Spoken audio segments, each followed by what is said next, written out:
mun haura wata biyu ba mu haɗa gashi da gashi ba. Yanzu misali, ni yanzu aurenki nake? A'a. Baran tambaye ki. A'a. To me yasa kullun zuciyata da tunanina yana wajen ki? Me dalili? Ƙauna ce ta zo ɗaya. Ƙauna ce ta zo ɗaya. To ai alhamdulillah. Shi kin fahimce ni? Shi ko magaji a mu'amalarsa da ke duk da ban san yanayin gidansa ba. In gane shi ya saki damarsa a wajen ki. An yanzu alfarma ɗaya za ki min, ki ba da lokacin da za mu kwana. To shi kenan, dan na ce kwana shi kenan kwana zan yi ina cin ki? Yi ma. Haba. Allah za ka iya. Wallahi ba zan iya ba. Wallahi yau ai gaskiya na gaya miki, ni fa na san kaina. Inda zan iya ai da na dinga wa madan haka. Kin fahimce ni? To sannan ke kuma kila azal kina wani ikirari, dama dai kawai Allah ya kaddara aure ne tsakaninki da shi ba son sa kike. Kin fahimta? Hello? Na'am? Ka sa kuɗin ne. Wallahi kuɗi ma a akawun ɗina ma na siyo shi. Haba. Wallahi. Ba zan ce kakka kira ko za ka ji shiru zan mai mata yanzu nan na yi waya kilan. Gobe za a kawo min wata. Ko? Yau Allah ya sa a kawo kan wata. Allah yanzu nan ba mun gama waya na kira an ce gobe za a kawo. To ya yi kyau, kina ji, ai dama ba a jin ki ba a ganin ki, ai matsalar ta yi yawa. Haba. Wallahi matsalar ta yi yawa a wajen ɗan alasa. Ba ji ba gani? Ba ji ba gani. Ba ji ba gani, ai yake sa a zo a dinga duba ni wallahi. Bari faɗa. Allah kuwa. To, kata ne ɗazu. Ai ni kalmar guda ɗaya ce, na ce ni in dai nawa ne ni a yi haƙuri a ban mu. In kuma ba na ba ne, to aje a yi alluran nan. Ba ka so in huta? Ba ka so in huta? A'a ni ba hutu ne ba na so ki ba. Kin fahimce ni?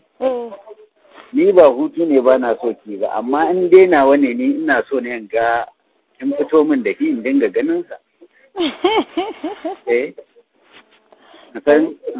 san cewar ina da wani abu a tare da ke. Na rantse da girman Allah. Magana ɗaya wallahi ni ba a ji cikina amma wallahi na ga kai inda ka faɗa jiya ni ma haka ne wallahi Allah zai iya yiwuwa naka ne. Ko sai a kika fan haka. Na gaya maka magaji wallahi sai mi wata biyu ba mi wani abu da shi ba kuma ciki na bi wata biyu ba. Allah sarki. Wata ɗaya ne bai ma cika shewa in ji Safiya Safi kai. To ai in dai bai rufe wata ɗaya ba ne, ai na gaya miki yau dai kwana 20. Sai bai rufe wata ɗaya ba shine nake tunani. Wallahi tallahi bai rufe wata ɗaya ba. Ai to ai ka ba zai ba da matsala ba wajen cire shi. Kuma na san ki fahimce ni. Ni ma abin da yasa na faɗa na san in dai bai kulle wata ɗaya ba. Ina zaton haka za ta iya faruwa.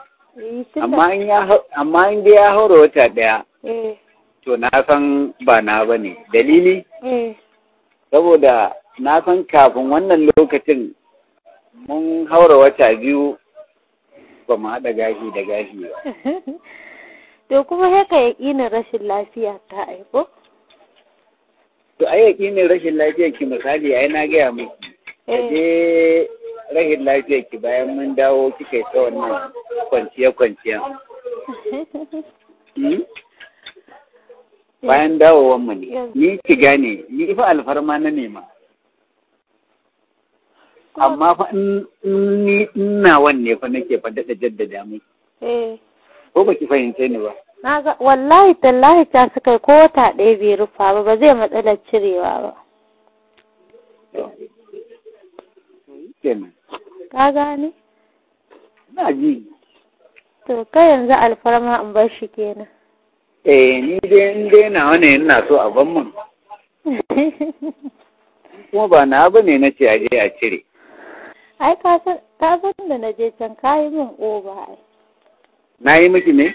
Kayi oba. Haba, wace oba ne? Wallahi kayi oba yaya na. Ai ni ba zan kuma yadda da wannan agarimin din da kai mun ba. Saboda me?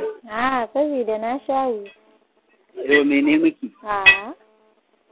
Wallahi ba abin da ne miki. Sawu biyu? Ai fa dai. Sawu biyu ne fa. Babu ba. Allah sawu biyu ne. Ba ka yi ba ma. Ki tuna? Sawu biyu ne. Allah ko ya wuce? Kai ka ga haka. To ai ni ba zan iya ganiya ba. Amma dai ni a yaƙini na sawu biyu ne. Sawu hudu ne. Haba. Allah. Hudu? Haba kan mata biyu muka. Wallahi hudu ne. Kin ga sawun farko shine bayan mun gama muka tsaya muka ci abinci. To ko bayan mun ci abinci kuma ka ƙara sawo daya. Ba shi kenan ba abin da aka yi? Wallahi.